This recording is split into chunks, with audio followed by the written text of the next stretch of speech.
सानी इंटरनेशनल हज उम्रा टूर्स एंड ट्रैवल्स। हज उम्रा जाने के ख्वाहिशमंद हजरात स्क्रीन पर दिए गए नंबर्स पर कॉल करें। अल्हम्दुलिल्लाह कफ़ा वस्सलामु अला इबादिहिल्लज़ीना इस्तफ़ा अम्मा बाद फ़अऊज़ु बिल्लाहि मिनश शैतानिर रजीम बिस्मिल्लाहिर रहमानिर रहीम। मोहतरम हाज़रीन, अस्सलामु अलैकुम व रहमतुल्लाहि व बरकातुहू। मैं असल मौजू पर कुछ अर्ज़ करूँ इससे पहले एक वाक़या तवज्जो से सुने। काफ़ी दिनों पहले की एक बात है। शहर कुफा में एक ईमानदार कुली रहता था। वो अपने घोड़े के ज़रिए मुनासिब उजरत पर लोगों को सामान दिया करता। लोग उससे बहुत खुश थे।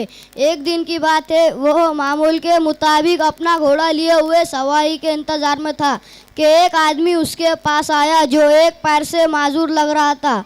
उसने कुली से दरख्वास्त की कि मुझे फला मकाम तक पहुंचा दो।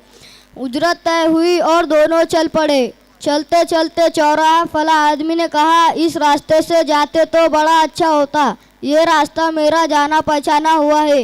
कुली ने उसकी बात मान ली। चलते चलते रास्ते में एक जंगल मिला। वो आदमी घोड़े से कूदा, तलवार निकालकर कुली के सामने खड़ा हो गया। कुली ये मंजर देखकर हक्का बक्का रह गया। उसके पैरों तले ज़मीन खिसक गई। वो नहायत आजिज़ी से बोला, भाई मेरा सब कुछ तुम ले लो और मुझको छोड़ दो। मगर डाकुओं ने एक ना सुनी और कहा कि सामान तो मेरा ही है, मैं एक अच्छा काम नहीं करता। कुली ने फिर आजिज़ी की और कहा कि मुझे 2 रकात नमाज की मोहलत दे दो। आदमी इस पर राज़ी हो गया।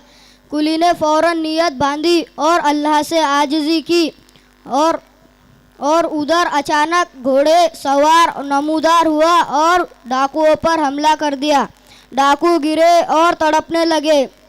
देखते ही देखते उनके बदन से आग के शोले निकलने लगे और आंख में उनका काम तमाम हो गया।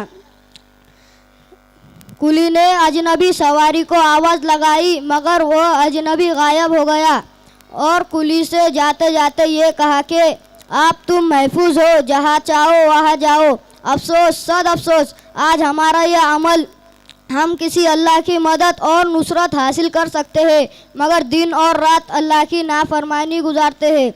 नमाज आका सल्लल्लाहु अलैहि वसल्लम की आंखों की ठंडक है, मगर आज हम नमाज को अदा ना करके आका सल्लल्लाहु अलैहि वसल्लम को तकलीफ़ पहुंचा रहे हैं। अल्लाह हमारी आप तक की कोताही को माफ़ फरमाए। आमीन। वमा अलैना इल्लल बलाग।